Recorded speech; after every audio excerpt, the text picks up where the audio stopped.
હિન્દુવાદી નેતાઓની હત્યા કરવાના ષડયંત્ર હેઠળ મૌલાનાની ધરપકડ કરવામાં આવી છે, ત્યારે મૌલાનાને બચાવવા માટેનો એક ઓડિયો વાયરલ થયો છે। જો કે અમે આ ઓડિયોની પુષ્ટિ કરતા નથી।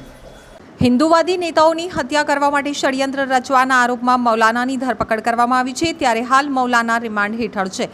મૌલાનાને છોડાવવા માટે થઈને તૈયારીઓ ચાલતી હોવાની વાતચીતનો ઓડિયો ક્લિપ વાયરલ થયો છે। જો કે અમે આ ઓડિયો ક્લિપની પુષ્ટિ કરતા નથી।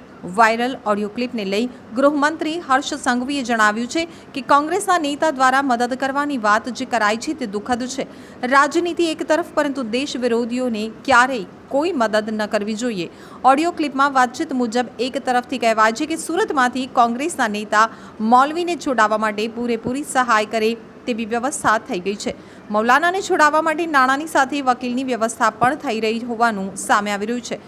તો મૌલવી મોહમ્મદ સોહેલ ઉર્ફે મૌલવી અબુબકર ટિમોલ હાલ રિમાન્ડ પર છે। તપાસ દરમિયાન પોલીસને જાણવા મળ્યું છે કે મૌલવી પાકિસ્તાન ઉપરાંત અન્ય દેશોના આતંકીઓ અને અલગતાવાદી માનસિકતા ધરાવતા લોકો સાથે સંપર્કમાં હતો। हेलो। अस्सलाम वालेकुम व रहमतुल्लाहि व बरकातुह। वालेकुम सलाम व रहमतुल्लाहि व बरकातुह। बोलिए। भाई साहब, अपनी बात कहाँ तक पहुँची? बात तो अपनी हो चुकी है, अपने कांग्रेस वाले असलन भाई उससे भी अपना बात हो गया है और जो ट्रस्ट में भी अपना बात चलता है। इंशाल्लाह हो जाएगा। मौलाना का बेल के लिए भी इंतजाम चालू है। ठीक है, हो जाएगा इंशाल्लाह। आप दुआ करो। ठीक है, इंशाल्लाह हम दुआ करते हैं, अल्लाह ताला मौलाना के लिए रिहाई का कोई रास्ता निकाले। आमीन आमीन आमीन। ठीक है, फिर बाद में कॉल करते हैं। खुदा हाफिज। खुदा हाफिज। ભાઈ, જે ઓડિયો ક્લિપ વાયરલ થઈ છે તેમાં કોનો ઉલ્લેખ છે, શું વાત કરવામાં આવી છે? એ ઓડિયો ક્લિપ આપ સૌની ન્યૂઝ ચેનલોના માધ્યમથી જ મને બી સાંભળવા મળી છે। એમાં ખાસ કરીને જે ન્યૂઝ ચેનલનું કેવું છે એ પ્રકારે કોઈક મૌલવી અને કોઈ કોંગ્રેસના નેતાની વાતચીત થઈ રહી છે અને એમાં ખાસ વર્ણન કરવામાં આવે છે કે कांग्रेस के असलम भाई से बात हुई है, वकील की व्यवस्था करके जामीन की व्यवस्था हो। આ ખૂબ દુઃખનો વિષય છે। તમારી ચેનલોના માધ્યમથી મને આ સાંભળવા મળ્યું અને આપ સૌ લોકોએ બી જોયું છે।